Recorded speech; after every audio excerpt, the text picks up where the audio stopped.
श्रीगुरुभ्यो नमः।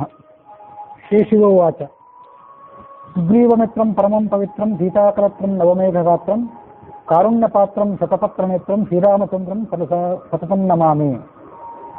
ಇದು ರಾಮನ ಅಷ್ಟಕ. ರಾಮ ಸುಗ್ರೀವನಿಗೆ ಸ್ನೇಹಿತನಾದವನು, ಪರಮ ಪವಿತ್ರ ಗಾತ್ರನಾದವನು, ಸೀತಾಪತಿಯಾದವನು, ಹೊಸ ಮಳೆಗಾಲದ ಮೋಡದಂತೆ ನೀಲವರ್ಣ ಇದ್ದವನು, ಕರುಣೆಯ ಕಡಲಾದವನು, ಪದ್ಮದಂತೆ ಕಣ್ಣಿದ್ದವನು ಅಂತ ಶ್ರೀರಾಮಚಂದ್ರನನ್ನ ಸತತವಾಗಿ ನಮಸ್ಕಾರ ಮಾಡ್ತೇನೆ. ಸಂಸಾರ ಸಾರಂ, ಈ ಸಂಸಾರ ಎಲ್ಲ ಅಶಾಶ್ವತವಾದದ್ದು. ಅದರಲ್ಲಿ ಸಾರಭೂತವಾದ ಮಹತ್ವದ ವಸ್ತು ಏನಾದರೂ ಇದ್ರೆ ಅದು ಈ ಪರಬ್ರಹ್ಮ. ನಿಗಮ ಪ್ರಚಾರಂ ಅಂದರೆ ವೇದಗಳಿಂದ ವೇದ್ಯನಾದವನು, ಧರ್ಮವನ್ನು ಎತ್ತಿ ಹಿಡಿದು ಅಧರ್ಮವನ್ನ ಮೆಟ್ಟಿ ನಿಲ್ಲಲಿಕ್ಕಾಗಿ ಅವತರಿಸಿದವನು, ಭೂಮಿಯ ಭಾರವನ್ನು ಅದರಂತೆ ಇಳಿಸಿದವನು, ಯಾವತ್ತೂ ಯಾವ ವಿಕಾರಕ್ಕೊಳಗಾಗದವನು, ಸುಖದ ಸಂತೋಷದ ಕಡಲಾದವನು ಅಂತ ಶ್ರೀರಾಮಚಂದ್ರನನ್ನ ಸತತವಾಗಿ ನಮಸ್ಕರಿಸ್ತೇನೆ. ಲಕ್ಷ್ಮೀ ವಿಲಾಸಂ ಜಗತಾಂ ನಿವಾಸಂ ಲಂಕಾದಿನಾಶಂ ಭುವನ ಪ್ರಕಾಶಂ ಭೂದೇವವಾಸಂ ಶರದಿಂದುಹಾಸಂ ಶ್ರೀರಾಮಚಂದ್ರಂ ಸತತಂ ನಮಾಮಿ. ಲಕ್ಷ್ಮೀದೇವಿಯ ಜೊತೆಗೆ ಕ್ಷೀರಸಾಗರದಲ್ಲಿ ವಿಲಾಸ ಮಾಡಿಕೊಂಡಿದ್ದವನು, ಜಗತ್ತೆಲ್ಲವನ್ನು ವ್ಯಾಪಿಸಿಕೊಂಡಿದ್ದವನು, ಲಂಕೆಯನ್ನು ನಾಶ ಮಾಡಿದವನು ಮತ್ತು ಜಗತ್ತನ್ನು ಬೆಳಗಿದವನು. ಭೂದೇವ ವಾಸಂ, ಭೂದೇವರು ಅಂದರೆ ಈ ಜಗತ್ತಿನಲ್ಲಿ ದೇವತೆಗಳಾದವರು ಬ್ರಾಹ್ಮಣರು ಅವರನ್ನ ಭೂದೇವರು ಅಂತ ಕರೀತಾರೆ. ಅವರಲ್ಲಿ ಯಾವತ್ತೂ ಕೂಡ ಜ್ಞಾನಿ ಪ್ರಿಯತಮೋತಮೆ ಅಂತ ಭಗವದ್ಗೀತೆಯಲ್ಲಿ ಹೇಳಿದಂತೆ ಜ್ಞಾನಿಗಳಲ್ಲಿ ನಾನು ವಾಸ ಮಾಡಿಕೊಂಡಿರ್ತೇನೆ ಅನ್ನುವಂತೆ ಆತ ಆ ಬ್ರಾಹ್ಮಣರಲ್ಲಿ ವಾಸ ಮಾಡಿಕೊಂಡಿದ್ದವನು. ಶರದಿಂದುಹಾಸಂ, ಶರತ್ಕಾಲದ ಪೂರ್ಣಚಂದ್ರನಂತೆ ಮುಗುಳ್ನಗೆ ಇದ್ದವನು ಅಂತ ಶ್ರೀರಾಮಚಂದ್ರನನ್ನು ನಮಸ್ಕರಿಸ್ತೇನೆ. ಮಂದಾರಮಾಲಂ ವಚನೇ ರಸಾಲಂ ಗುಣೈರ್ವಿಶಾಲಂ ಹತಸಪ್ತಕಾಲಂ ಕವ್ಯಾದ ಕಾಲಂ ಸುರಲೋಕಪಾಲಂ ಶ್ರೀರಾಮಚಂದ್ರಂ ಸತತಂ ನಮಾಮಿ. ಮಂದಾರ ಪುಷ್ಪಗಳ ಮಾಲೆಯನ್ನು ಧರಿಸಿದವನು, ತನ್ನ ರಸಭರಿತವಾದಂತಹ ಮಾತುಗಳ ಮೂಲಕ ಜಗತ್ತನ್ನು ಗೆದ್ದವನು. ಗುಣೈರ್ ವಿಶಾಲಂ, ತನ್ನ ಗುಣಗಳ ಮೂಲಕ ಜಗತ್ತನ್ನೆಲ್ಲ ವ್ಯಾಪಿಸಿದವನು. 7 ತಾಳವೃಕ್ಷಗಳನ್ನ ನಾಶಪಡಿಸಿದವನು. ರಾಕ್ಷಸರಿಗೆ ನಾಶಕ, ದೇವತೆಗಳ ಲೋಕಕ್ಕೆ ಅಧಿಪತಿಯಾದವನು ಅಂತ ಶ್ರೀರಾಮಚಂದ್ರನನ್ನು ನಾನು ನಮಸ್ಕಾರ ಮಾಡ್ತೇನೆ. ವೇದಾಂತಗಾನಂ ಸಕಲೈ ಸಮಾನಂ ಹತಾರಿಮಾನಂ ತ್ರಿದಶಪ್ರಧಾನಂ ಗಜೇಂದ್ರಯಾನಂ ವಿಗತಾವಸಾನಂ ಶ್ರೀರಾಮಚಂದ್ರಂ ಸತತಂ ನಮಾಮಿ. ವೇದಾಂತಗಳಿಂದ ಪ್ರತಿಪಾದ್ಯನಾದವನು, ಎಲ್ಲರಿಗೂ ಕೂಡ ಸಮಾನವಾಗಿ ಗೌರವಕ್ಕೆ ಭಕ್ತಿಗೆ ಯೋಗ್ಯನಾದವನು, ಶತ್ರುಗಳ ದರ್ಪವನ್ನು ಹುಟ್ಟಡಗಿಸಿದವನು, ತ್ರಿದಶ ಪ್ರಧಾನಂ ದೇವತೆಗಳಲ್ಲಿ ಮುಖ್ಯನಾದವನು, ಗಜೇಂದ್ರಯಾನಂ ಮದಿಸಿದ ಆನೆಯಂತೆ ಗಮನ ಇದ್ದವನು, ವಿಗತಾವಸಾನಂ ಅಂತವಿಲ್ಲದವನು, ಅನಾದ್ಯಂತನಾದವನು ಅಂತ ಶ್ರೀರಾಮಚಂದ್ರನನ್ನು ನಾನು ನಮಸ್ಕರಿಸ್ತೇನೆ. ಶ್ಯಾಮಾಭಿರಾಮಂ ನಯನಾಭಿರಾಮಂ ಗುಣಾಭಿರಾಮಂ ವಚನಾಭಿರಾಮಂ ವಿಶ್ವ ಪ್ರಣಾಮಂ ಕೃತಭಕ್ತ ಕಾಮಂ ಶ್ರೀರಾಮಚಂದ್ರಂ ಸತತಂ ನಮಾಮಿ. ಮೋಹಕವಾದಂಥ ನೀಲಮೇಘ ಗಾತ್ರ ಇದ್ದವನು, ಜಗತ್ತಿನ ಎಲ್ಲರ ಕಣ್ಗಳಿಗೆ ಸಂಪನ್ನರಿಯುವಂಥ ಸುಂದರವಾದ ಗಾತ್ರ ಇದ್ದವನು. ಗುಣಾಭಿರಾಮಂ, ತನ್ನ ಸದ್ಗುಣಗಳ ಮೂಲಕ ಎಲ್ಲರಿಗೂ ಸಂತೋಷ ಕೊಟ್ಟವನು. ವಚನಾಭಿರಾಮಂ, ಎಲ್ಲ ವೈದಿಕ ಮತ್ತು ಲೌಕಿಕ ಶಾಸ್ತ್ರಗಳಿಂದ ಆತ ಪ್ರತಿಪಾದ್ಯನಾದವನು. ವಿಶ್ವ ಪ್ರಣಾಮಂ, ಜಗತ್ತಿನ ನಮಸ್ಕಾರಕ್ಕೆ ಯೋಗ್ಯನಾದವನು. ಭಕ್ತರ ಕಾಮನೆಗಳನ್ನು ಈಡೇರಿಸುವವನು ಅಂತ ಶ್ರೀರಾಮಚಂದ್ರನನ್ನು ನಾನು ಸತತವಾಗಿ ನಮಸ್ಕರಿಸ್ತೇನೆ. ಲೀಲಾಶೈರಂ ರಣರಂಗಧೀರಂ ವಿಶ್ವೈಕಸಾರಂ ರಘುವಂಶಹಾರಂ ಗಂಭೀರನಾದಂ ಜಿತಸರ್ವವಾದಂ ಶ್ರೀರಾಮಚಂದ್ರಂ ಸತತಂ ನಮಾಮಿ. ನಮ್ಮಂತೆ ಪ್ರಾಕೃತವಾದಂಥ ಹುಟ್ಟು ಆತನಿಗಿಲ್ಲದೇ ಇದ್ರೂ ತನ್ನ ಲೀಲೆಯಿಂದ ಶರೀರವನ್ನು ತಾಳಿ ಬಂದವನು, ರಣರಂಗದಲ್ಲಿ ಧೀರನಾದವನು, ಈ ವಿಶ್ವಕ್ಕೆಲ್ಲ ಸಾರಭೂತವಾದಂಥ ಶರೀರವಿದ್ದವನು ಮತ್ತು ರಘುವಂಶಹಾರಂ, ಇಡೀ ರಘುವಂಶಕ್ಕೆ ಪ್ರಧಾನನಾಗಿ ಅವತರಿಸಿದವನು. ಗಂಭೀರನಾದಂ, ಗಂಭೀರವಾದಂಥ ತುಂಬು ಕಂಠ ಇದ್ದವನು, ಎಲ್ಲ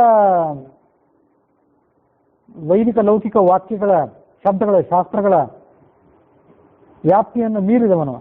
ಆತನ ವ್ಯಾಪ್ತಿಯನ್ನು, ಆತನ ಮಹಿಮೆಯನ್ನು ಯಾವುದೇ ಲೌಕಿಕ ಶಾಸ್ತ್ರವಾಗಲಿ ವೈದಿಕ ಶಾಸ್ತ್ರವಾಗಲಿ ಪೂರ್ಣವಾಗಿ ಬಣ್ಣಿಸಲಾರದು. ಅಂಥ ರಾಮಚಂದ್ರನನ್ನು ನಾನು ಸತತವಾಗಿ ನಮಸ್ಕರಿಸ್ತೇನೆ. ಖಲೇ ಕೃತಾಂತಂ ಸ್ವಜನೇ ವಿನೀತಂ ಕಾಮೋಪಗೀತಂ ಮನಸಾ ಪ್ರತೀತಂ ರಾಗೇಣ ಗೀತಂ ವಚನಾದತೀತಂ ಶ್ರೀರಾಮಚಂದ್ರಂ ಸತತಂ ನಮಾಮಿ. ದುಷ್ಟರಿಗೆ ಯಮಸ್ವರೂಪಿಯಾದವನು, ತನ್ನವರಿಗೆ ವಿನೀತನಾದವನು, ತನ್ನವರೊಡನೆ ಯಾವುದೇ ದರ್ಪವನ್ನೆಂದೂ ಕೂಡ ತೋರದೆ ಅವರನ್ನ ತನ್ನ ಸಮೀಪಕ್ಕೆ ಆಕರ್ಷಿಸಿಕೊಂಡು ಅವರನ್ನ ಪಾಲನೆ ಮಾಡುವವನು. ಮನಸ್ಸಿನಿಂದ ಯೋಗಿಗಳ ಮನಸ್ಸಿಗಾತ ವೇದ್ಯನಾದವನು. ರಾಗೇಣ ಗೀತಂ, ಸಂಗೀತ ಶಾಸ್ತ್ರದ ಸಕಲ ರಾಗ ರಾಗಿಣಿಯರ ಮೂಲಕ ಆತ ಪ್ರಶಂಸೆ ಮಾಡಲ್ಪಟ್ಟವನು, ಹಾಡಲ್ಪಟ್ಟವನು. ವಚನಾದ ಗೀತಂ, ಇಷ್ಟಾದರೂ ಯಾವುದೇ ವೈದಿಕ ವಚನಕ್ಕಾಗಲಿ ಲೌಕಿಕ ವಚನಕ್ಕಾಗಲಿ ಆತನ ಮಹಿಮೆ ಮೀರಿದ್ದು. ಅಂತ ರಾಮಚಂದ್ರನನ್ನು ನಾನು ನಮಸ್ಕರಿಸ್ತೇನೆ. ಶ್ರೀರಾಮಚಂದ್ರಸ್ಯ ವರಾಷ್ಟಕಂ ತ್ವಾಂ ಮಯೇರಿತಂ ದೇವಿ ಮನೋಹರಂ ಯೇ ಪಠಂತಿ ಶೃಣ್ವಂತಿ ಗೃಣಂತಿ ಭಕ್ತ್ಯ ತ್ವೇ ಸ್ವೀಯ ಕಾಮಾನ್ ಪ್ರಲಭಂತಿ ನಿತ್ಯಂ. ಇದು ಶ್ರೀರಾಮಚಂದ್ರನ ವರಾಷ್ಟಕ, ಅಂದರೆ 8 ಶ್ಲೋಕಗಳಿಂದ ಕೂಡಿದ ಅಷ್ಟಕ ಇದು. ಇದನ್ನ ಯಾರು ನಿತ್ಯ ಪಾರಾಯಣ ಮಾಡ್ತಾರೋ ಅದನ್ನ ಅವರು ಎಲ್ಲ ಥರದ ಕಾಮನೆಗಳನ್ನ ಪಡ್ಕೊಳ್ತಾರೆ. ಪಠನೆ ಮಾಡ್ತಾರೆ, ಅಥವಾ ಶ್ರವಣ ಮಾಡ್ತಾರೆ, ಅಥವಾ ಸ್ತೋತ್ರ ಮಾಡ್ತಾರೆ. ಅವರು ಎಲ್ಲ ಕಾಮನೆಗಳನ್ನು ಪಡ್ಕೊಳ್ತಾರೆ. ಅಂಥ ದಿವ್ಯವಾದ ಸ್ತೋತ್ರವನ್ನು ನಾನು ನಿನಗೆ ಈಗ ಶ್ರವಣ ಮಾಡ್ತಿದ್ದೇನೆ. ಹೀಗೆ ರಾಮನನ್ನು ನಾನು ಸ್ತೋತ್ರ ಮಾಡಿ ರಾಮನ ಸಭೆಯಲ್ಲಿ ಉಪಸ್ಥಿತನಾದೆ. ಇದೇ ಸಂದರ್ಭದಲ್ಲಿ ರಾಜ ದಶರಥ ಅಲ್ಲಿ ಸೀತೆಯನ್ನ ರಾಮನನ್ನ ನೋಡ್ಲಿಕ್ಕಾಗಿ ಆಕಾಶದಲ್ಲಿ ಬಂದು ಉಪಸ್ಥಿತನಾಗಿದ್ದ. ಸ್ವರ್ಗೀಯ ವಿಮಾನದಲ್ಲಿ ಆತ ಬಂದು ನಿಂತ್ಕೊಂಡಿದ್ದ. ರಾಮನ ಸ್ತೋತ್ರ ಮಾಡಿ ಆತ ಈ ಮುಂದಿನಂತೆ ಮಾತನ್ನು ಹೇಳಿದ. ಧನ್ಯೋಹಂ ಕೃತಕೃತ್ಯೋಹಂ ಧನ್ಯೋ ತೌ ಪಿತರವು ಮಮ. ರಾಮನ ಪಟ್ಟಾಭಿಷೇಕವನ್ನು ನಾನೀಗ ನೋಡಿದೆ. ನನ್ನ ಕಣ್ಗಳು ಧನ್ಯ ಆಗಿವೆ. ನನ್ನ ತಂದೆ ತಾಯಿಗಳು, ನನ್ನನ್ನು ಹುಟ್ಟಿಸಿದವರು ಧನ್ಯರಾಗಿದ್ದಾರೆ. ಯಾವ ದೇಶ, ಈ ಅಯೋಧ್ಯ ದೇಶ, ಅಯೋಧ್ಯ ರಾಜಧಾನಿ ಮತ್ತು ಸಾಕೇತ ಪ್ರದೇಶ, ಇದು ನಿನ್ನ ಪಟ್ಟಾಭಿಷೇಕವನ್ನು ನೋಡಿತೋ ಅದು ಕೂಡ ಧನ್ಯವಾಗಿದೆ. ನಿನ್ನ ಕುಲ, ಯಾವ ಕುಲದಲ್ಲಿ ನೀನು ಹುಟ್ಟಿದೆಯೋ ಆ ಕುಲ ಧನ್ಯ ಆಗಿದೆ. ನಿನ್ನ ತಾಯಿ ಯಾವಳು ಈಗ ಪಟ್ಟಾಭಿಷೇಕವನ್ನು ನೋಡ್ತಿದ್ದಾಳೋ ಅವಳು ಧನ್ಯರಾಗಿದ್ದಾಳೆ. ಇತ್ಯುಕ್ತವಂತಂ ರಾಜಾನಂ ನನಾಮ ಸ್ವರ್ಗೋತ್ತಮ. ಹೀಗೆ ದಶರಥ ಸ್ತೋತ್ರ ಮಾಡಿದ ಮೇಲೆ ಅವನನ್ನು ರಾಮ ನಮಸ್ಕರಿಸಿದ. ಕೌಸಲ್ಯ ಮೊದಲಾದಂಥ ಎಲ್ಲ ರಾಜಪತ್ನಿಯರು ಕೂಡ ಮತ್ತು ಆ ಅಯೋಧ್ಯಾನಗರದ ನಿವಾಸಿಗಳು, ಲಕ್ಷ್ಮಣ, ಭರತ, ಶತ್ರುಘ್ನ, ಮಂತ್ರಿಗಳು, ಅವರೆಲ್ಲರೂ ಆ ವಿಮಾನದಲ್ಲಿ ಬಂದು ಆಕಾಶದಲ್ಲಿ ನಿಂತಿರುವಂತಹ ದಶರಥನಿಗೆ ನಮಸ್ಕಾರ ಮಾಡಿದರು. ಅವರೆಲ್ಲರನ್ನು ಕೂಡ ಈ ದಶರಥ ರಾಜ ಪ್ರತ್ಯೇಕವಾಗಿ ನೋಡಿದ. ಅಂದ್ರೆ ನೋಡಿ ಅವರೆಲ್ಲರನ್ನು ಪ್ರತ್ಯೇಕವಾಗಿ ಅಭಿನಂದಿಸಿದ, ಮಾತನಾಡಿಸಿದ. ಮುಂದೆ ಆ ದೇವತೆಗಳ ಗುಂಪಿನ ಜೊತೆಗೆ ಕೂಡಿ ರಾಮನ ಪೂಜೆಯನ್ನು ಸ್ವೀಕಾರ ಮಾಡಿ ನನ್ನ ಜೊತೆಗೆ, ಅಂದ್ರೆ ಈಶ್ವರನ ಜೊತೆಗೆ ಅಲ್ಲಿಂದ ಆತ ತೆರಳಿ ಬಿಟ್ಟ.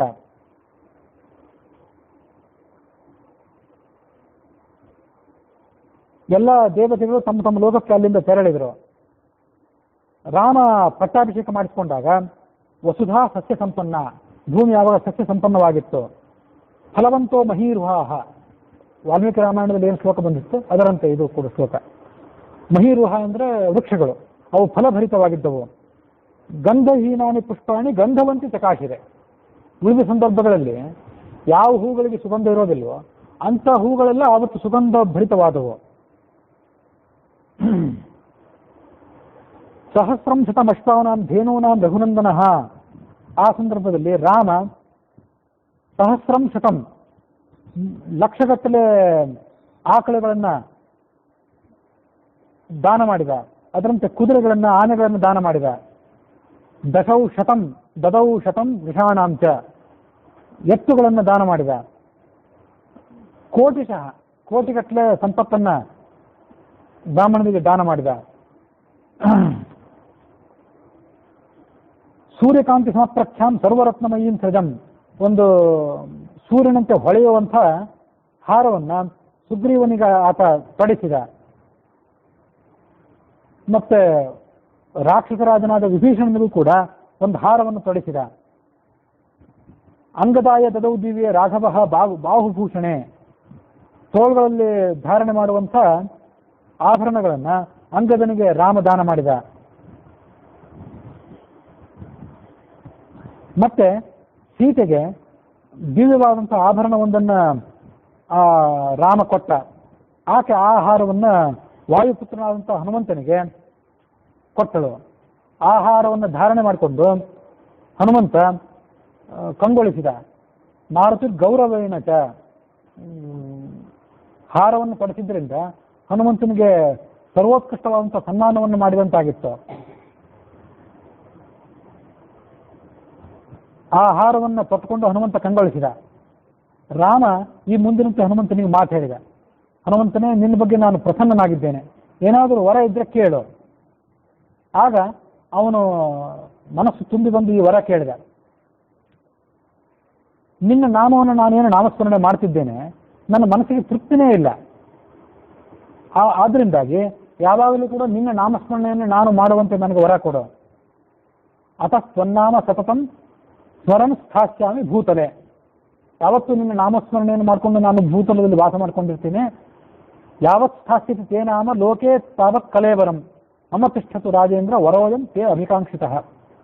ಈ ಜಗತ್ತಿನಲ್ಲಿ ಎಲ್ಲಿಯೇ ತನಕ ನಿನ್ನ ಹೆಸರು, ನಿನ್ನ ರಾಮನಾಮ ಇದು ಪ್ರಚಲಿತವಾಗಿರ್ತದೋ ಅಲ್ಲಿ ತನಕ ನನ್ನ ಈ ಶರೀರ ಜೀವಂತವಾಗಿರಲಿ, ಅಂದ್ರೆ ನಾನು ಚಿರಂಜೀವಿಯಾಗಿರಲಿ, ಈ ಕಲ್ಪ ಮುಗಿಯುವವರೆಗೆ ನಾನು ಚಿರಂಜೀವಿಯಾಗಿದ್ದು ನಿನ್ನ ನಾಮವನ್ನು ಸ್ಮರಣೆ ಮಾಡುವಂತಾಗಲಿ, ಇದು ನನಗೆ ವರ. ಇನ್ನೊಂದು ಪ್ರಧಾನವಾದ ವರವನ್ನು ಕೇಳಿದ ಅವನು. ಯತ್ರ ಯತ್ರ ಕಥಾಲೋಕೆ ಪ್ರಚರಿಷ್ಯತಿ ತೇ ಶುಭ ತತ್ರ ತತ್ರ ಗತಿರ್ಮೇಸ್ತು ಶ್ರವಣಾರ್ಥಂ ತದೈವಹಿ. ಯಾವ್ಯಾವ ಪ್ರದೇಶದಲ್ಲಿ, ಯಾವ್ಯಾವ ಊರಿನಲ್ಲಿ ನಿನ್ನ ಕಥಾ ವಾಚನ ನಡೆದಿರ್ತದೋ ಅಲ್ಲಿ ನನಗೆ ಸುಲಭವಾಗಿ ಹೋಗಿ ಬರುವಂತಿರಲಿ. ಅಲ್ಲಿ ಹೋಗಿ ನಾನು ಆ ಕಥೆಯನ್ನು ಶ್ರವಣ ಮಾಡ್ತೇನೆ. ನನಗೆ ಆ ಕಥೆ ಗೊತ್ತಿಲ್ಲ ಅಂತಲ್ಲ, ಹೇಳುವ ಪಂಡಿತರು ಅನಿಸ್ಕೊಂಡವರು ಸರಿಯಾಗಿ ಹೇಳ್ತಿದ್ದಾರೋ ಇಲ್ಲೋ ಅನ್ನೋದಕ್ಕಾಗಿ ನಾನು ಹೋಗಿ ಶ್ರವಣ ಮಾಡ್ತೇನೆ ಅಂದ ಅವನು. ಅವನಿಗೇನು ಕಥೆ ಗೊತ್ತಿಲ್ಲ ಅಂತಲ್ಲ, ಕಥೆ ಹೇಳುವವರು ಸರಿಯಾಗಿ ಹೇಳ್ತಿದ್ದಾರೋ ಅನ್ನೋದನ್ನು ಶ್ರವಣ ಮಾಡ್ಲಿಕ್ಕಾಗಿ ಆತ ಅಲ್ಲಿಗೆ ಬರ್ತಾನೆ. ಆತ ಬುದ್ಧಿಮತ ವರಿಷ್ಠ ಅವನು, ಎಲ್ಲ ಪಂಡಿತರಿಗೆ ಪಂಡಿತ ಅವನು. ಸೀತಾನ್ವೇಷಣ ಪಂಡಿತ ಅಂತ ಕೂಡ ಒಂದು ಸ್ತೋತ್ರದಲ್ಲಿ ಅವನು ನಾಮವನ್ನು ನಾವು ಶ್ರವಣ ಮಾಡಿದ್ವಿ. ಅದಕ್ಕಾಗಿ ಈ ಪಂಡಿತರನ್ನವರು ಏನಾದರೂ ಉಡಾಸೆಯಿಂದ ತಮ್ಮ ತಲೆಹರಟೆಯನ್ನು ಮಾಡ್ತಾರೋ ಕಥಾವಾಚನದಲ್ಲಿ, ಅಥವಾ ಸರಿಯಾಗಿ ಹೇಳ್ತಾರೋ ಅನ್ನೋದನ್ನು ನೋಡ್ಲಿಕ್ಕಾಗಿ ನಾನು ಅಲ್ಲಿಗೆ ಹೋಗ್ತೀನಿ. ಎಲ್ಲೇ ಕಥಾವಾಚನ ನಡೆದಿದ್ರು ನಾನಲ್ಲಿ ಅನೇಕ ರೂಪಗಳನ್ನು ತಾಳಿ ಹೋಗುವಂತಾಗಲಿ, ನನಗೆ ಈ ವರವನ್ನು ಕೊಡು. ದೇವಾಲಯ ನದೀ ತೀರಾತ್ ತೀರ್ಥಾದ್ವಾತಿ ಜಲಾಶಯಾತ್ ವಿನಾ ಅನ್ಯತ್ರ ಸ್ಥಳೇ ತೇಸ್ತು ಕಥಾಷಘಟಿಕೋತ್ಸತಃ ರಾಮಸ್ತಥೇಚ್ಛಂ ಪ್ರಾಹ ಮುಕ್ತಸ್ತಿಷ್ಠ ಯಥಾ ಸುಖಂ ಕಲ್ಪಾಂತೆ ಮಮ ಸಾಯುಜ್ಯಂ ಪ್ರಾಪ್ಸ್ಯತೆ ನಾತ್ರ ಸಂಶಯಃ.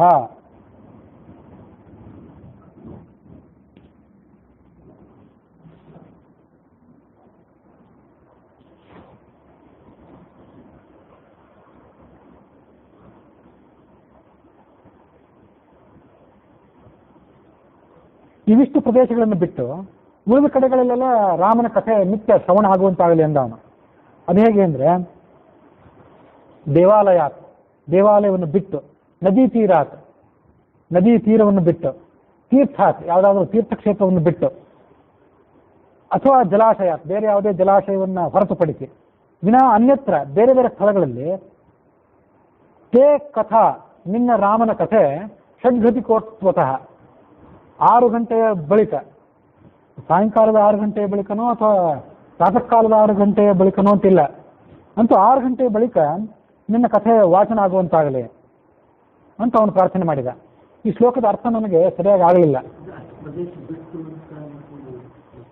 ಅದು ನನಗೆ ಸರಿಯಾಗಿ ಅರ್ಥ ಆಗಲಿಲ್ಲ. ಯಾಕೆಂದ್ರೆ ದೇವಾಲಯದಲ್ಲಿ ಕಥಾವಾಚನ ಮಾಡೋದು, ತೀರ್ಥಗಳಲ್ಲಿ ಕಥಾವಾಚನ ಮಾಡೋದೇನಿದೆ, ತೀರ್ಥಕ್ಷೇತ್ರಗಳಲ್ಲಿ, ಅದು ಉಳಿದ ಕಡೆಗಳಲ್ಲಿ ಕಥಾವಾಚನ ಮಾಡೋದಕ್ಕಿಂತ ಹೆಚ್ಚು ಶ್ರೇಷ್ಠ. ಹಾಗಾಗಿ ಈ ಮಾತಿಗೆ ಏನು ಅಂತ ಅರ್ಥ ಆಗಲಿಲ್ಲ. ಅಂತೂ ಆ ಶ್ಲೋಕ ಅಲ್ಲಿ ಏನಿದೆ ಅದನ್ನು ನಿಮ್ಮ ಎದುರಿಗೆ ಓದಿದೆ. ನದಿ ತೀರಗಳಲ್ಲಿ ಪುಣ್ಯವಾದ ಪ್ರದೇಶಗಳಲ್ಲಿ ಕಥಾವಾಚನ ಮಾಡೋದೇ ಹೆಚ್ಚು ಶ್ರೇಷ್ಠ. ಹಾಗಾಗಿ ಆ ಕಥೆ ನನಗೆ ಆ ಶ್ಲೋಕ ನನಗೆ ಸರಿಯಾಗಿ ಅರ್ಥ ಆಗಲಿಲ್ಲ. ಅಂತೂ ಯಾವ್ಯಾವ ಪುಣ್ಯ ಸ್ಥಳಗಳಲ್ಲಿ ನಿನ್ನ ಕಥಾವಾಚನ ಆಗ್ತದೋ ಅಲ್ಲಿ ನಾನು ಹೋಗುವಂತಾಗಲಿ, 6 ಗಂಟೆ ಸಾಯಂಕಾಲದ 6 ಗಂಟೆಯ ಬಳಿಕ ನಿನ್ನ ಕಥಾವಾಚನ ಆಗಲಿ ಅಂತ ಆತ ಕೇಳ್ಕೊಂಡ. ರಾಮ ತಥೇಚಿತಂ ಪ್ರಾಹ, ರಾಮ ಹಾಗೆ ಆಗಲಿ ಅಂದ. ನೀನು ಕಲ್ಪಾಂತೆ, ಒಂದು ಕಲ್ಪ ಮುಗಿಯುವ ತನಕ ಇಲ್ಲಿರು, ಕಲ್ಪ ಮುಗಿದ ಬಳಿಕ ನನ್ನ ಬಳಿಗೆ ನೀನು ಬಾ, ಮುಂದೆ ಸಾಯುಜ್ಯಂ, ನನ್ನ ಜೊತೆಗೆ ನೀನು ಇದ್ದುಕೊಂಡು ಮುಕ್ತ ಲೋಕದಲ್ಲಿ ಸುಖದಿಂದ ವಾಸ ಮಾಡುವ. ಮಾಮಾಹ ಜಾನಕಿ ಪೀತ ಯತ್ರ ಕುತ್ರಾಪಿ ಮಾರುತೆ ಸ್ಥಿತಂ ತ್ವಾಂ ಅನುಯಾಸ್ಯಂತಿ ಭೋಗಾಸ್ತರ್ವೇ ಮಮಾಜ್ಞೆಯ. ನನ್ನ ಪಟ್ಟದರಸಿಯಾದ ಸೀತೆ ಹೀಗೊಂದು ಮಾತನ್ನು ನನ್ನ ಬಳಿ ಕೇಳ್ಕೊಂಡಿದ್ಲು. ರಾಮ ಹೇಳಿದ, ಅದೇನಂದ್ರೆ, ನೀನು ಎಲ್ಲೇ ಇರು, ನೀನು ಹನುಮಂತ ಬೇರೆ ಯಾವುದೇ ಪ್ರದೇಶದಲ್ಲಿರು, ನೀನು ಯಾವುದೇ ಕಾಡಿನಲ್ಲಿರು, ಮತ್ತಾವುದೇ ಪ್ರದೇಶದಲ್ಲಿರು, ಅಲ್ಲಿ ನಿನಗೆ ಪ್ರತಿನಿತ್ಯ ಎಲ್ಲ ರೀತಿಯಾದಂತಹ ಭೋಗ ಭಾಗ್ಯಗಳನ್ನು ಜನರು ತಂದು ಕೊಡ್ತಾರೆ. ಭಕ್ತರು ನಿನಗೆ ತಂದು ಕೊಟ್ಟು ನಿನ್ನ ಪೂಜೆ ಮಾಡ್ತಾರೆ. ಗ್ರಾಮ ಆರಾಮ ಪತ್ತನೇಶು, ಗ್ರಾಮ ಅಂದರೆ ಹಳ್ಳಿ, ಆರಾಮ ಅಂತಂದ್ರೆ ಉದ್ಯಾನವನಗಳು, ಪತ್ತನ ಅಂದರೆ ಪಟ್ಟಣಗಳು, ವ್ರಜ ಅಂದರೆ ಈ ದನ ಕರುಗಳನ್ನ ಕೊಟ್ಟುವಂತಹ ಕೊಟ್ಟಿಗೆ, ಖೇತ ಅಂದ್ರೆ ಉದ್ಯಾನವನ, ಆಟ ಆಡುವಂತಹ ಉಪವನಗಳು, ಸದ್ನ ಅಂದ್ರೆ ಮನೆ, ವನ ದುರ್ಗ ಪರ್ವತೇಶು, ವನಗಳಲ್ಲಿ, ಮತ್ತು ದುರ್ಗಗಳು ಅಂದ್ರೆ ಕೋಟೆಗಳು, ವನ ಅಂದ್ರೆ ಕಾಡು, ದುರ್ಗ ಅಂದ್ರೆ ಕೋಟೆ, ಪರ್ವತ ಅಂತಂದ್ರೆ ಪರ್ವತಗಳು, ಗುಡ್ಡಗಳು, ಸರ್ವ ದೇವಾಲಯೇಶು, ಎಲ್ಲ ದೇವಾಲಯಗಳಲ್ಲಿ, ನದೀಶು ಕ್ಷೇತ್ರ ತೀರ್ಥೇಶು, ನದಿ ತೀರಗಳಲ್ಲಿ, ಕ್ಷೇತ್ರಗಳಲ್ಲಿ, ತೀರ್ಥಗಳಲ್ಲಿ, ಜಲಾಶಯ ಪುರೇಶು ಚ, ಎಲ್ಲೆಲ್ಲಿ ಜಲಾಶಯ ಇದೆಯೋ ಅಲ್ಲಿ, ವಾಟಿಕ ಅಂದ್ರೆ ದೊಡ್ಡ ದೊಡ್ಡ ಪ್ರದೇಶ, ಕಟ್ಟಡಗಳು, ಜನರು ವಾಸ ಮಾಡುವಂಥ ಕೆಲವು ಕಟ್ಟಡಗಳು, ಉಪವನಗಳು, ಅಶ್ವತ್ಥ ವೃಕ್ಷದ ಸನ್ನಿಧಾನ ಇರುವಂಥ ಜಾಗ, ವಟ ಆಲದ ಗಿಡ, ವೃಂದಾವನಾದಿಗಳು, ಯಾವುದೇ ಗತಿಸಿದ ಸನ್ಯಾಸಿಗಳ ವೃಂದಾವನಗಳು, ತುಳಸಿ ವೃಂದಾವನಾದಿಗಳಿರುವಂಥ ಜಾಗ, ತನ್ಮೂರ್ತಿಂ ಪೂಜಯಿಷ್ಯಂತೆ, ನಿನ್ನ ಮೂರ್ತಿಯನ್ನು ಈ ಎಲ್ಲ ಪ್ರದೇಶಗಳಲ್ಲಿ ಸ್ಥಾಪನೆ ಮಾಡಿ ಜನ ನಿನ್ನನ್ನು ಪೂಜೆ ಮಾಡ್ತಾರೆ. ಯಾತಕ್ಕಾಗಿ ಅಂದ್ರೆ ವಿಘ್ನ ಶಾಂತೆಯೇ, ನೀನಿದ್ದಲ್ಲಿ ಯಾವುದೇ ತೊಡಕಿಲ್ಲ ಜನರಿಗೆ. ಭೂತ ಪ್ರೇತ ಪಿಶಾಚಾರ್ಯ ನಶ್ಯಂತಿ ಸ್ಮರಣಾರ್ಥವ, ನೀನು ಎಲ್ಲಿ ಇರ್ತೀಯೋ ಆ ಸ್ಥಳದಲ್ಲಿ ಯಾವುದೇ ಭೂತ ಪ್ರೇತಗಳ ಪೀಡೆ ಇರೋದಿಲ್ಲ. ಇದಕ್ಕಾಗಿ ಜನ ನಿನ್ನನ್ನು ಪೂಜೆ ಮಾಡ್ತಾರೆ. ಹೀಗೆ ರಾಮ ಆ ಹನುಮಂತನಿಗೆ ವರವನ್ನು ಕೊಟ್ಟ. ಅದರಂತೆ ಗ್ರಾಮಗಳಲ್ಲಿ, ಪಟ್ಟಣಗಳಲ್ಲಿ, ಮನೆಗಳಲ್ಲಿ ಹೀಗೆ ಪ್ರಚಂಡ ಕಡೆ ಆತನ ಪೂಜೆ ನಡೀತದೆ. ಎಷ್ಟೋ ಕಾಡುಗಳಲ್ಲಿ, ಕಗ್ಗಾಡುಗಳಲ್ಲಿ ಹನುಮಂತನ ದೇವಾಲಯಗಳಿವೆ, ಕೋಟೆ ಗೋಡೆಗಳಲ್ಲಿ ಹನುಮಂತನ ದೇವಾಲಯಗಳಿವೆ, ಪರ್ವತಗಳಲ್ಲಿ, ಘಟಿಕಾಚಲ ಮೊದಲಾದ ಪರ್ವತಗಳಲ್ಲಿ ಆತನ ಸನ್ನಿಧಾನ ಇದೆ, ನದಿ ತೀರಗಳಲ್ಲಿದೆ, ಯಲ್ಗೂರು ಮೊದಲಾದ ನದಿ ತೀರಗಳಲ್ಲಿ, ಕ್ಷೇತ್ರಗಳಲ್ಲಿ, ತೀರ್ಥಗಳಲ್ಲಿದೆ, ಜಲಾಶಯಗಳಲ್ಲಿ ಇದ್ದದ್ದು ಗೊತ್ತಿದೆ. ಅಶ್ವತ್ಥ ವೃಕ್ಷದ ಸನ್ನಿಧಾನದಲ್ಲೆಲ್ಲ ಎಲ್ಲೆಲ್ಲಿದೆಯೋ ಅಂತ ನೆನಪಿಲ್ಲ, ಅಂತೂ ಅಂಥ ಕೆಲವು ಸನ್ನಿಧಾನಗಳನ್ನ ನಾವು ನೆನಪು ಮಾಡ್ಕೊಳ್ಬೇಕು. ಅಂಥ ಕಡೆ ಎಲ್ಲ ಕಡೆ ನಿನ್ನ ಮೂರ್ತಿಯನ್ನು ಪೂಜನೆ ಮಾಡಿ ಜನ ನಿನ್ನನ್ನು ಆರಾಧನೆ ಮಾಡ್ತಾರೆ ವಿಘ್ನ ಶಾಂತಿಗಾಗಿ ಅಂತ ರಾಮ ಆತನನ್ನು ಸ್ತೋತ್ರ ಮಾಡಿದ, ಆತನಿಗೆ ವರವನ್ನು ಕೊಟ್ಟ. ವಾಲ್ಮೀಕಿ ರಾಮಾಯಣಕ್ಕನುಸಾರವಾಗಿ ಆ ಪಟ್ಟಾಭಿಷೇಕದ ಸಂದರ್ಭದಲ್ಲಿ ರಾಮ ಬ್ರಾಹ್ಮಣನಿಗೆ 1,00,000 ಕುದುರೆಗಳನ್ನ, ಹಾಲು ಕರೆಯುವಂಥ 1,00,000 ಗೋವುಗಳನ್ನು, 100 ಹೋರಿಗಳನ್ನು ದಾನವಾಗಿ ಕೊಟ್ಟ. ಮತ್ತೆ ಬ್ರಾಹ್ಮಣರಿಗೆ 30 ಕೋಟಿ ಬಂಗಾರದ ನಾಣ್ಯಗಳನ್ನು ದಾನವಾಗಿ ಕೊಟ್ಟ. ಬಹುಮೂಲ್ಯವಾದಂತಹ ವಸ್ತ್ರಗಳನ್ನು ದಾನವಾಗಿ ಕೊಟ್ಟ. ಸುಗ್ರೀವನಿಗೆ ಒಂದು ದಿವ್ಯವಾದ ಮಾಲೆಯನ್ನು ಪಾರದರ್ಶಕವಾಗಿ ಕೊಟ್ಟ. ಚಂದ್ರನಂತೆ ಹೊಳೆಯುತ್ತಿದ್ದಂತಹ ಅಂಗದ ತೋಳ್ಬಳೆಗಳನ್ನು, ತೋಳಿನಲ್ಲಿ ಧರಿಸುವಂತಹ ಆಭರಣಗಳನ್ನು ಅಂಗದನಿಗೆ ಕೊಟ್ಟ. ವಾಲ್ಮೀಕಿ ರಾಮಾಯಣದಲ್ಲೂ ಆನಂದ ರಾಮಾಯಣದಲ್ಲೂ ಸಮಾನವಾದ ವರ್ಣನೆ ಅಲ್ಲಿದೆ.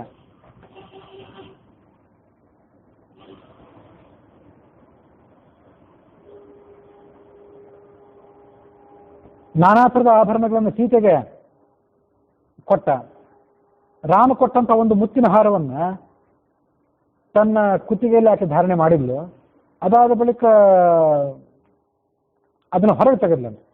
ಒಂದು ಬಾರಿ ತನ್ನ ಗಂಡನ ಮುಖದ ಕಡೆ ನೋಡಿದ್ಲು, ಮತ್ತೊಮ್ಮೆ ಎಲ್ಲ ವಾನರರ ಮುಖವನ್ನು ನೋಡಿದ್ಲು. ಅವಳ ಮನಸ್ಸಿನ ಅಭಿಪ್ರಾಯ ಏನು ಅಂತ ಗೊತ್ತಾಯ್ತು ರಾಮನಿಗೆ. ಆತ ಹೇಳಿದ, ಪ್ರದೇಹಿ ಸುಭಗೆ ಹಾರಂ ಯಸ್ಯ ತುಷ್ಟಾಸಿ ಭಾಮಿನಿ. ಸೌಭಾಗ್ಯಶಾಲಿನಿಯೇ, ನೀನು ಯಾವ ಕಪೀಶ್ವರನ ಬಗ್ಗೆ ಅಥವಾ ಯಾವ ಕರಡಿಗಳ ಹಿರಿಯನ ಬಗ್ಗೆ ಅತ್ಯಂತ ಪರಿತುಷ್ಟಳಾಗಿದ್ಯೋ, ಯಾರ ಸೇವೆಯಿಂದ ನೀನು ಸಮಾಧಾನ ಪಟ್ಟಿದ್ದೀಯೋ ಅವನಿಗೆ ನೀನು ಈ ಕೈಯಲ್ಲಿ ಹಿಡಿದಿರುವಂತಹ, ಕಂಠದಿಂದ ಹೊರ ತೆಗೆದಿರುವಂತಹ ಹಾರವನ್ನ ಅರ್ಪಣೆ ಮಾಡುವ. ಶ್ರೇಷ್ಠಾಯನಸ್ತಾನ್ ಭಜತಾಂ ದಿಶೇತಿ ಅಂತ ಸುಮಧ್ವಿಜಯದ ವಾಕ್ಯ. ಯಾವನು ತೇಜಸ್ಸು, ಧೈರ್ಯ, ಕೀರ್ತಿ, ಚಾತುರ್ಯ, ಶಕ್ತಿ, ವಿನಯ, ನೀತಿ, ಪರಾಕ್ರಮ, ಉತ್ತಮ ಬುದ್ಧಿ ಎಲ್ಲ ಗುಣಗಳಿಗೂ ಪರಮಾಶ್ರಯಭೂತನೋ ಅಂಥವನಿಗೆ ಇದನ್ನು ಕೊಡು. ಹಾಗೆ ಹೇಳಿದಾಗ ಆ ಸೀತೆ ಅದನ್ನು, ಆ ಮುತ್ತಿನ ಹಾರವನ್ನು ಹನುಮಂತನಿಗೆ ಅನುಗ್ರಹಿಸಿಕೊಟ್ಲು. ಆತನೇ ಆ ಎಲ್ಲ ಗುಣಗಳ ಸಮುದ್ರವಾಗಿದ್ದ. ಆ ಮುತ್ತಿನ ಹಾರವನ್ನು ಅವನು ಧಾರಣೆ ಮಾಡಿ ಬಿಳಿಯ ಮೋಡಗಳಿಂದ ಅಲಂಕೃತವಾದಂತಹ ಪರ್ವತದಂತೆ ಶೋಭಿಸಿದ. ಪರ್ವತದ ತುದಿಯಲ್ಲಿ ಬಿಳಿಯ ಮೋಡ ಇದ್ದಾಗ ಅದು ಹೇಗೆ ಸುಂದರವಾಗಿ ಕಾಣಬೇಕು ಹಾಗೆ ಈ ಹನುಮಂತ ಕಂಗೊಳಿಸಿದ. ಅದರಂತೆ ಉಳಿದ ಕಪಿಶ್ರೇಷ್ಠರು ಕೂಡ, ವಿಭೀಷಣ, ಸುಗ್ರೀವ, ಹನುಮಂತ, ಜಾಂಬುವಂತ ಮೊದಲಾದವರೆಲ್ಲರೂ ಕೂಡ ನಾನಾ ಥರದ ಪಾರಿತೋಷಕಗಳನ್ನ ಪಡೆದುಕೊಂಡ್ರು. ತಮ್ಮ ತಮ್ಮ ಜಗತ್ತಿಗೆ ಅವರು ತೆರಳಿದರು, ತಮ್ಮ ತಮ್ಮ ಸ್ಥಾನಕ್ಕೆ ಅವರು ತೆರಳಿದರು.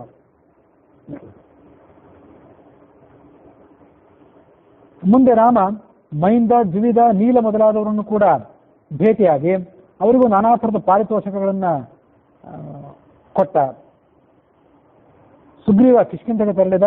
ವಿಭೀಷಣನು ಕೂಡ ತನ್ನ ಕುಲಧನವನ್ನ ಸ್ವೀಕಾರ ಮಾಡಿಕೊಂಡು ರಾಕ್ಷಸರ ಸಚಿವರೇನಿದ್ರು, ತನ್ನ ಸ್ನೇಹಿತರು, ಅವರನ್ನ ಒಡಗೂಡಿಕೊಂಡು ಲಂಕೆಗೆ ತೆರಳಿದ. ಇಲ್ಲಿ ಕುಲಧನ ಅಂತಿದೆಯಲ್ಲ, ವಿಭೀಷಣ ಸ್ವೀಕಾರ ಮಾಡಿದಂತಹ ಕುಲಧನ ಯಾವುದದು ಅಂತಂದ್ರೆ ಅದನ್ನ ವ್ಯಾಖ್ಯಾನದಲ್ಲಿ ಹೀಗೆ ವರ್ಣನೆ ಮಾಡ್ತಾರೆ. ಇಕ್ಷ್ವಾಕು ರಾಜರ ಪರಂಪರೆಯಲ್ಲಿ ಒಂದು ಶ್ರೀರಂಗನಾಥನ ವಿಗ್ರಹ ಇತ್ತಂತೆ. ಅದನ್ನು ಅವರು ಮೊದಲಿನಿಂದ ಪೂಜೆ ಮಾಡ್ಕೊಂಡು ಬರ್ತಿದ್ರಂತೆ. ಅದನ್ನೇ ರಾಮ, ಆ ರಂಗನಾಥನ ಪ್ರತಿಮೆಯನ್ನೇ ವಿಭೀಷಣನಿಗೆ ಕೊಟ್ಟ.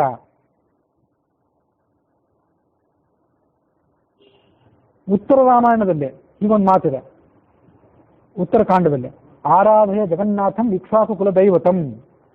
ಇಕ್ಷ್ವಾಕು ಕುಲದವರಿಗೆ ಕುಲದೈವವಾದಂತಹ ಜಗನ್ನಾಥನನ್ನು ನೀನು ಪೂಜೆ ಮಾಡುವಂತ ರಾಮ ಹೇಳಿದ ಮಾತೊಂದು ಉತ್ತರ ಕಾಂಡದಲ್ಲಿ ಕಂಡು ಬರ್ತದೆ. ಪದ್ಮ ಪುರಾಣದಲ್ಲೂ ಹಾಗೆ ಒಂದು ಮಾತಿದೆ. ಇತ್ಯುಕ್ತ ಪ್ರದದೌ ತಸ್ಯೈ ಸ್ವವಿಶ್ಲೇಷ ಅಸಹಿಷ್ಣವೇ ಶ್ರೀರಂಗಶಾಯಿನಂ ಸ್ವ ಅರ್ಚ್ಯಂ ಇಕ್ಷ್ವಾಕು ಕುಲದೈವತಂ. ಇಕ್ಷ್ವಾಕು ವಂಶೀಯರಿಗೆ ಕುಲದೈವವಾದಂತಹ ಶ್ರೀರಂಗಶಾಯಿಯನ್ನ, ಆ ಪ್ರತಿಮೆಯನ್ನು ರಾಮ ಕೊಟ್ಟ. ತಾನು ಈ ಲೋಕವನ್ನು ಬಿಟ್ಟು ಹೋಗುವಾಗ ಅದನ್ನು ವಿಭೀಷಣನಿಗೆ ಸಹಿಸಲಿಕ್ಕಾಗಿದ್ದಿಲ್ಲ, ರಾಮನ ಅಗಲಿಕೆಯನ್ನು ಸಹಿಸಬೇಕಲ್ಲ ಅಂತ ದುಃಖಿತನಾಗಿದ್ದ. ಅದಕ್ಕಾಗಿ ರಾಮ ತನ್ನ ಪ್ರತಿಮೆಯನ್ನು ಕೊಟ್ಟ.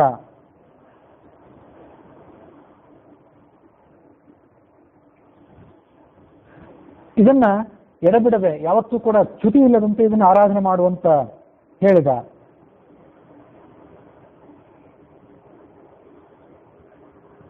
ಈ ಹಿಂದೆ ಪಟ್ಟಾಭಿಷೇಕ ಆದ ಸಂದರ್ಭದಲ್ಲಿ ಒಂದು ಬಾರಿ ಆ ರಂಗನಾಥನ ವಿಗ್ರಹವನ್ನು ಕೊಟ್ಟಿದ್ದ. ಅವತಾರ ಪರಿಸಮಾಪ್ತಿ ಕಾಲದಲ್ಲಿ ಅದೇ ವಿಗ್ರಹವನ್ನು ಮತ್ತೆ ಆತನಿಗೆ ಕೊಟ್ಟು ಹೇಳಿದ, ಇದನ್ನು ನೀನು ಅನವರತವೂ ಕೂಡ ಪೂಜೆ ಮಾಡ್ತಿರೋ. 2 ಬಾರಿ ಕೊಟ್ಟಿದ್ದಿಲ್ಲ, ಕೊಟ್ಟದ್ದು ಒಂದೇ ಬಾರಿ ಕೊಟ್ಟದ್ದನ್ನು ಇನ್ನೊಂದು ಸರಿ ಅವನಿಗೆ ಸೂಚನೆ ಮಾಡಿದ ಅವತಾರ ಪರಿಸಮಾಪ್ತಿ ಕಾಲದಲ್ಲಿ, ಇದನ್ನು ನೀನು ಯಾವತ್ತೂ ಕೂಡ ಪೂಜೆ ಮಾಡು, ಇದರಿಂದ ನಿನಗೆ ಶ್ರೇಯಸ್ಸು ಅಂತ ಅವನನ್ನ ಆತ ಆಶೀರ್ವದಿಸಿದ.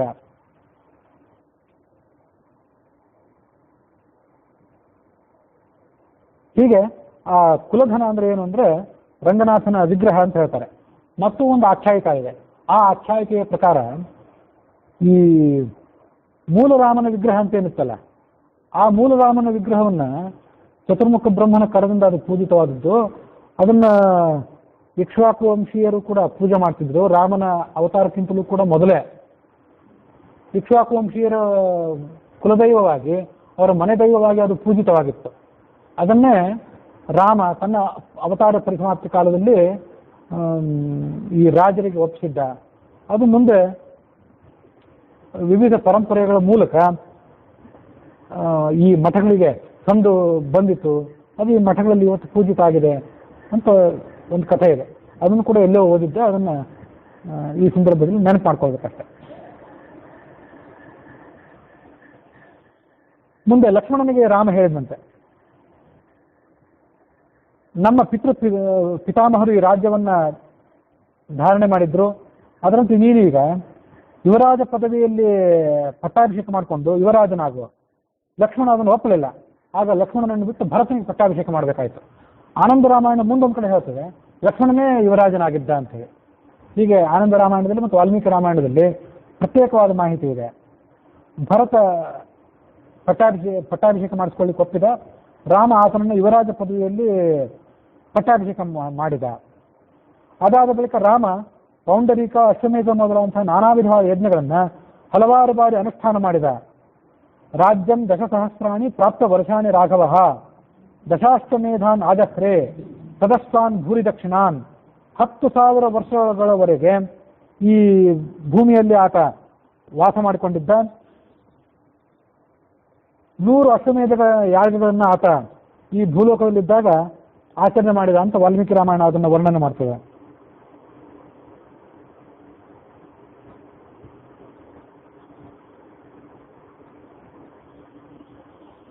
ಶ್ರುತ್ವಾ ಪ್ರಮೋದೋರು ಭರಸ್ತತೇನ ಸಹೈವ ಪೌರೈಃ ಸಹಿತ ಸಮಾತ್ರಕಃ ಶತ್ರುಘ್ನಯುಕ್ತೋಭಿಸಮೇತ್ಯ ರಾಘವಂ ನನಾಮ ಬಾಷ್ಪಾಕುಲ ಲೋಚನಾನನಃ. ಪಟ್ಟಾಭಿಷೇಕ ಮಾಡಿಸ್ಕೊಂಡ ಮೇಲೆ ಆ ಎಲ್ಲ ನೆರೆದಿದ್ದಂಥ ಭಕ್ತರಿಗೆ ಈಗ ಹೇಳಿದಂತೆ, ನೀವು ನಿಮ್ಮ ತನು ಮನ ಧನಗಳಿಂದ ನನಗೆ ಸೇವೆ ಮಾಡಿದ್ದೀರಿ, ಮುಂದೆ ನೀವು ಕೂಡ ನನ್ನನ್ನು ಆರಾಧನೆ ಮಾಡಿರಿ, ಅದೇ ನಿಮ್ಮ ಕರ್ತವ್ಯ.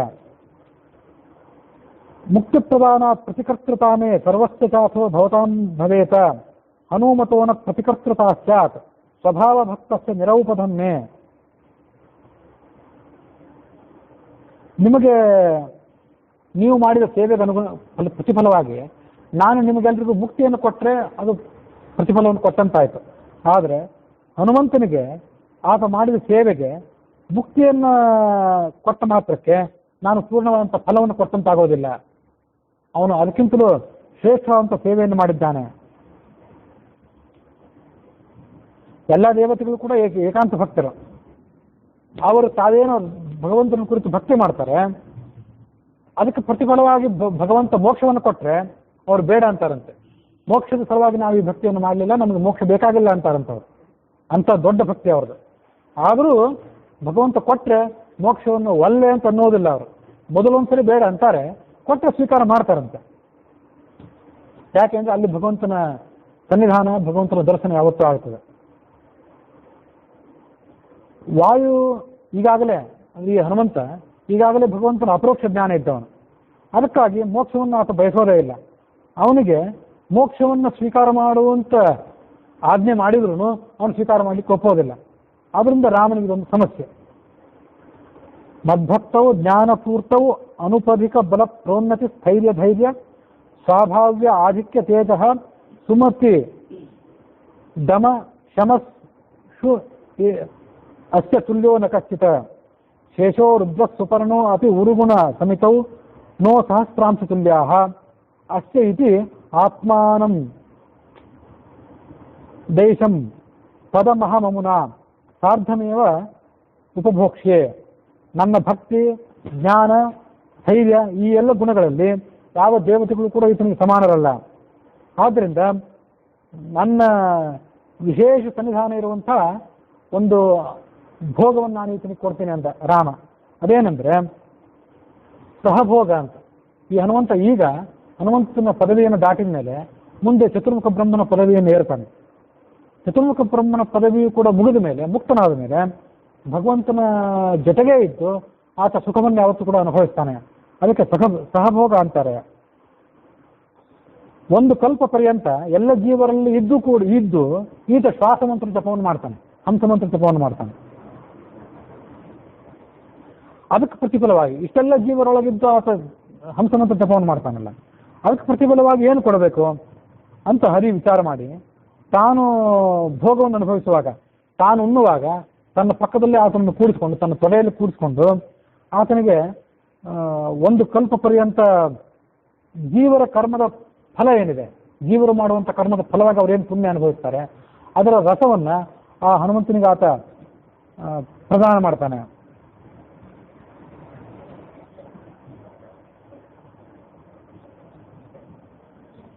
ಬ್ರಹ್ಮನು ಕೂಡ ಅದೇ ಜೊತೆಗೆ ಸಹಭೋಗ ಅನುಭವಿಸೋದ್ರಿಂದ ಅದು ಆತನಿಗೆ ವಿಶೇಷವಾದಂತಹ ಸ್ಥಾನ.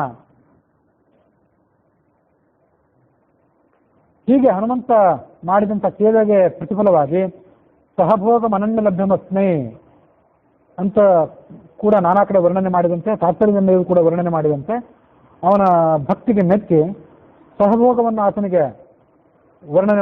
ಆತನಿಗೆ ಪ್ರದಾನ ಮಾಡಿದ ಅನ್ನುವಲ್ಲಿಗೆ ಇವತ್ತಿನ ಕಥಾಭಾಗ ಮುಕ್ತಾಯ ಆಗಿದೆ.